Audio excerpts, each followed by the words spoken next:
everybody. Welcome to Couch Crew Reviews. So, with the break that everybody's on, we're going to be looking at some films, reviewing them as a team or as a family, and coming up with our own rating system and reviewing and recommending or not recommending accordingly. I am Mark. I'm Luke. I'm Colette. Our first film for review is Joe Dante's 1985 film Explorers. So while we were sitting around in our living room fort yesterday on day 2 or 3 of being in quarantine, we were flipping through, was it Netflix or Amazon Prime? Amazon Prime. Was it on Prime? Yes. So it was a free film for Amazon Prime users. Explorers came out in 1985, directed by Joe Dante of Gremlins and The Burbs, and a horror film in 1983 called The Howling fame. It's a sci-fi film. Stars Ethan Hawke as Ben. Ethan Hawke, very famous actor, obviously, star of a few of my favorite films, Dead Poet Society, and another film called Gattaca that I really like. But he's also been in a ton of other films. Also the father of Maya Hawke, star of Stranger Things Season 3. Explorers also stars River Phoenix as Wolfgang, who's a scientist, a young scientist. Brainiac. A brainiac. And also Jason Presson, who plays Darren. You guys want to comment on their roles in the film? I don't know. I thought Darren's role was kind of like cool. Like, because the other two, they kind of seemed like Wolfgang was like the nerdy one, and then Ben was the like main. Everything was like him. He was the main character. But like Darren kind of had a cool aspect. I think that was the point, because it was supposed to be like, oh, why would these two nerds be hanging out with this cool dude who beats up the bullies at school? So the premise of the film is that these three are in middle school. It certainly has a like Stranger Things / E.T. / Goonies vibe to it. Ben is kind of the average middle school kid, but he likes 50s sci-fi films. He's also into computer programming and coding, maybe early stages coding. He's friends with Wolfgang, who's the son of a scientist or scientists, and he has his lab in his basement. And then Darren is the character who helps Ben with a bully, and they later become friends. Mm-hmm. So there's a lot of tropes in this movie that you would see in other films or other productions like E.T., like Goonies, like Stranger Things, with a few mid-'80s, pretty overt references or items in that film or concepts that are pretty linked to other movies of that era, like Flight of the Navigator, War Games, and a few other films that were pretty popular in and around the early to mid-'80s. A premise of us reviewing films together is I'm in my mid-40s and my children are in middle school and approaching high school, and there are plenty of films we have watched and enjoyed together. Films like Star Wars, now Lord of the Rings, Avengers. They onboarded me to the Avengers films largely. I had never read Harry Potter until I was actually around 40 years old, and when Colette was getting close to finishing the series, I decided to get on board it and reading it. And as I was finishing books, she and I would watch the films together. And then not so long later, Luke was reading Harry Potter, so we all share a love of Harry Potter. But it's interesting to be in this age now where there's films that exist out there, and for this week or for this next few months, we might be looking at quite a few more films together. And this film came up in the queue, and we thought we'd give it a review. And I think just want to put out a few rules of thumb for the Couch Crew reviews. First, keep an open mind with all movies that you're viewing. Second, make sure you watch movies from beginning to end. View everything. You never know, something might change mid-film at the end. Keep an open mind. Did I already say that?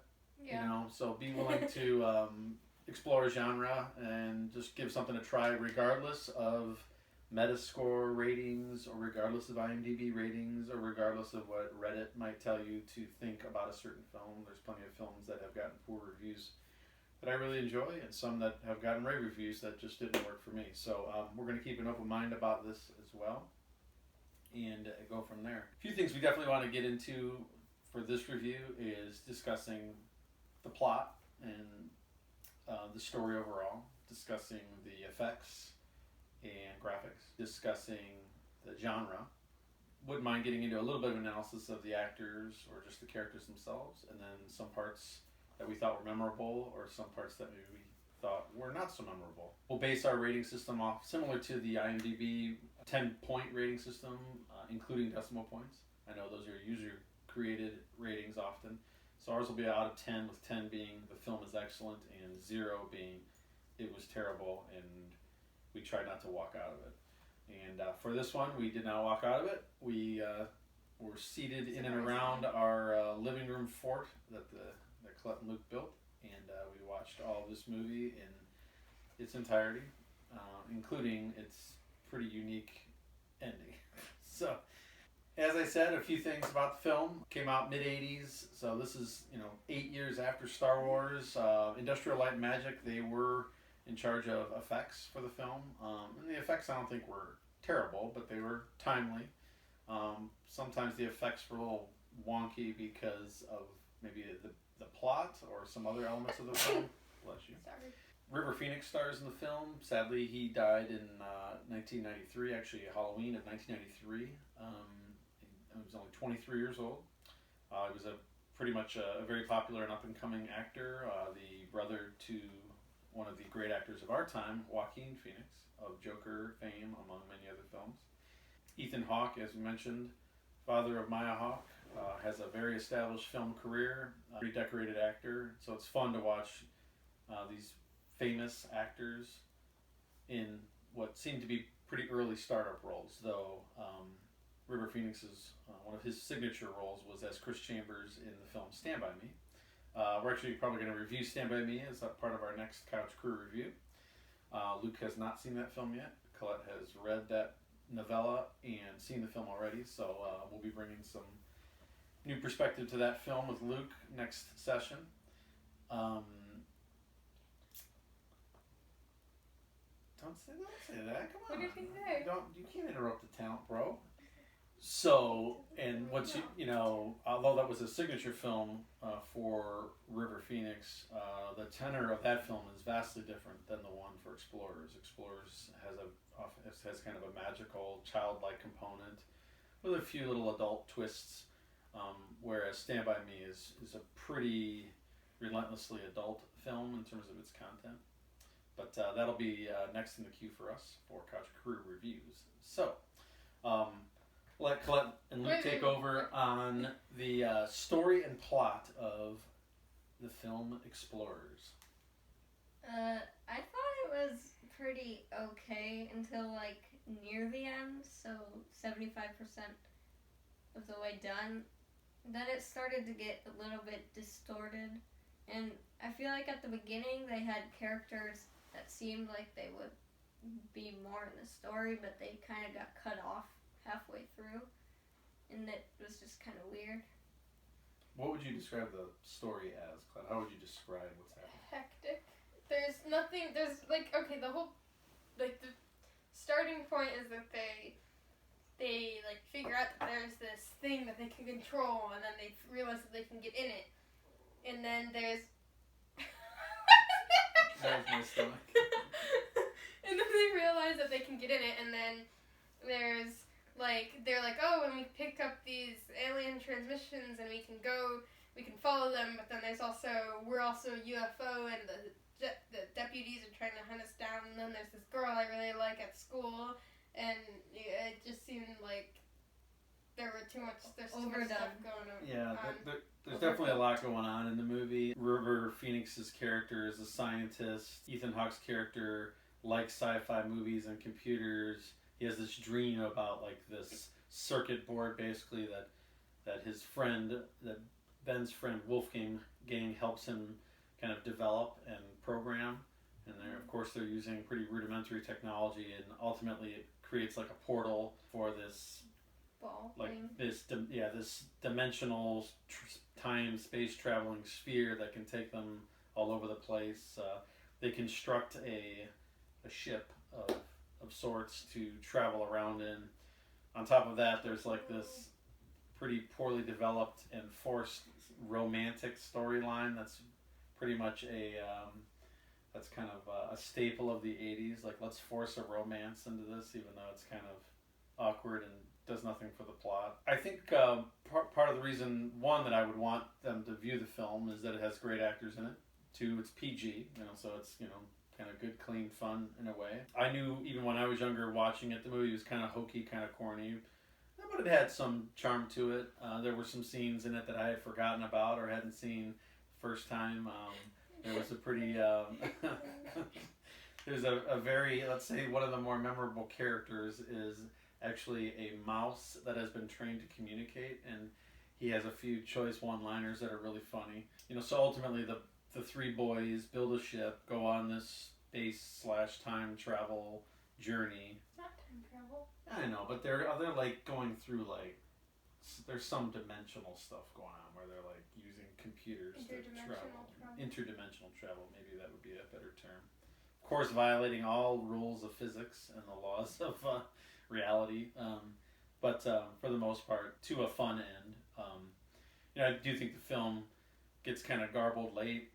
The plot lines are all kind of mangled up by the end, and so what starts out as really good and pretty protracted storytelling, by the end of it just gets mashed up. It's actually a pretty long film. It's almost 2 hours, and for an 80s film, that's a long film. I think they could have maybe spent there could have been a little less time building up the story and a little more time with the back end plot, because the back end plot ends up involving aliens and trying to close this love story, and then the ending of the film is just kind of hokey and corny.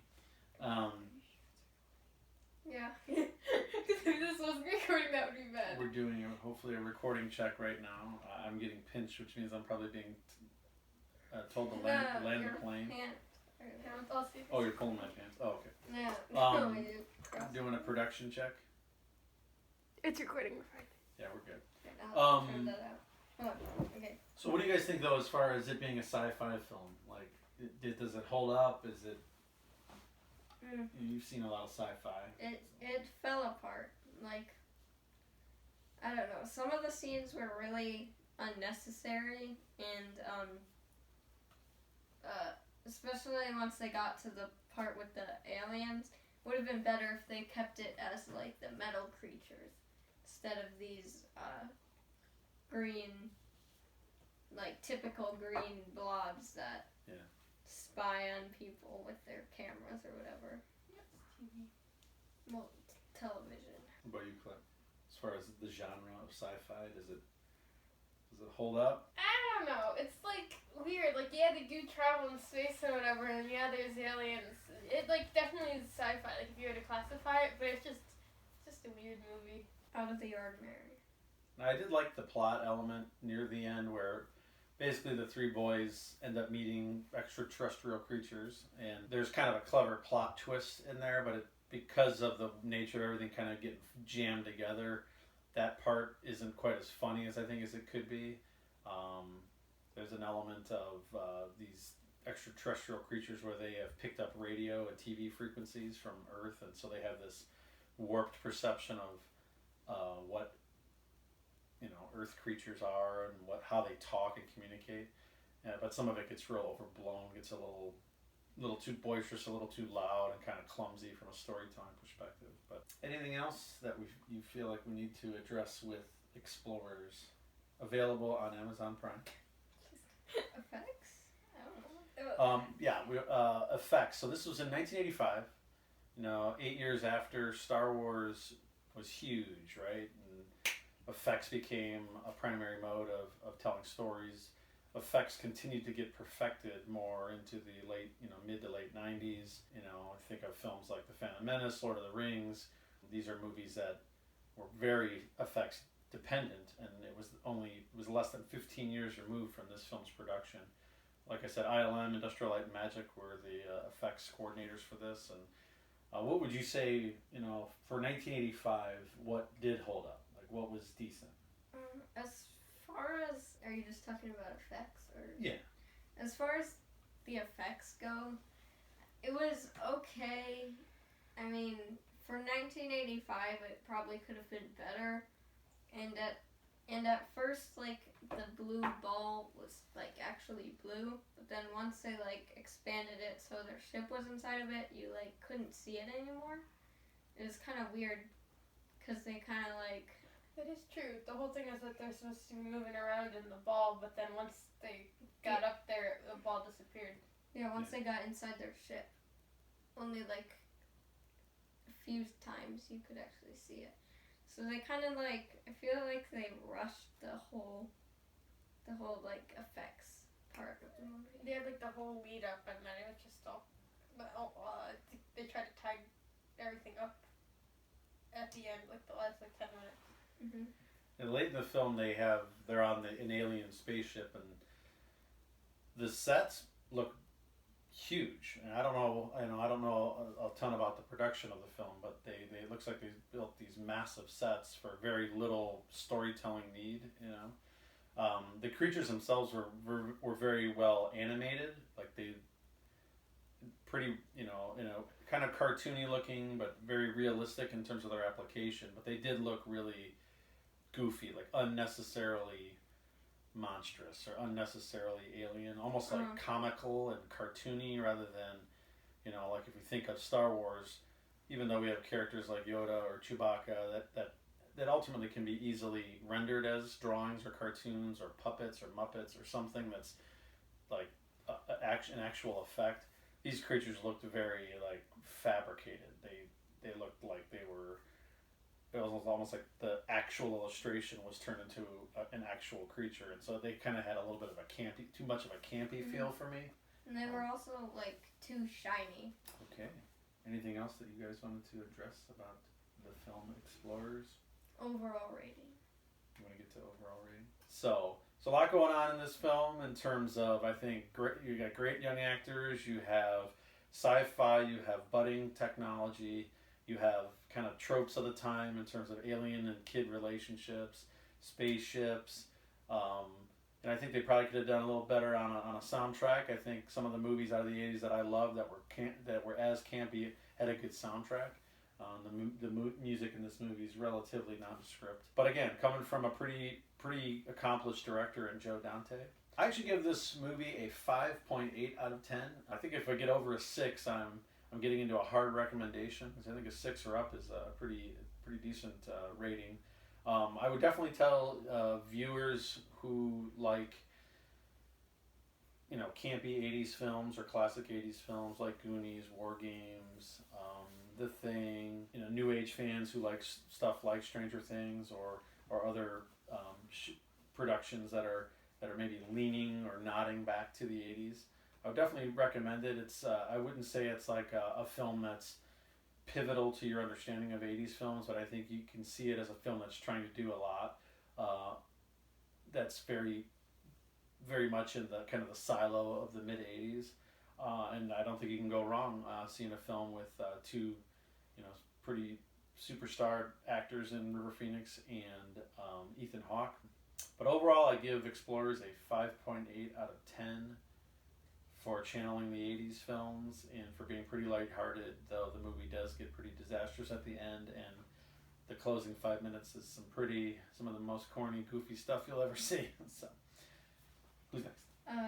I gave it a 6.2 because I feel like anywhere in between like 5 and 6 would have been an okay rating, but it wasn't really terrible. But if they had taken off that last quarter of the movie and kind of changed the plot line or something, made it more... So, in the dream Ben has, he dreams that there's like this missing piece. And I don't know if they ever go looking for that. Well, they don't go looking for the piece that he dreams about. But I think what one of the aliens gives him was that piece, but it didn't look like it. The one where they said it was the thing all dreams were made out of. I don't know if that's what they were looking for or not. Yeah, they found it when they did the group dream. Yeah. The group dream. Yeah. Yeah, because it wasn't a really bad movie, but it was pretty corny. Okay, I give it a 5.4. I said 5.4. Because I feel like you can have a light-hearted alien movie, but, like, if you're going to just stick with one thing, like, it doesn't need to be, like, all this stuff. Like, I think it would have been, like, good if it had just been, they find this, like, energy, this mass that they can control interdimensional things, and they can travel, and then, like, they get an interception from, like, an alien life form. Like, that would have been fine if it was just that. But because they had, like, so much other stuff going on, that didn't, like, actually make it just, like, a lighthearted 80s movie. It was just like, okay, that's just a blob. Mm-hmm. So with those three ratings combined, the average score for Explorers would be a 5.8 out of 10 for this Couch Crew review. We did not plan that. That's just how the ratings worked out. Anything else you guys want to say in closing? Thanks for watching. Thanks for watching our first episode of Couch Crew Reviews. Our next review will be on Rob Reiner's 1986 film, Stand By Me, based on the novella by Stephen King titled The Body. See you next time.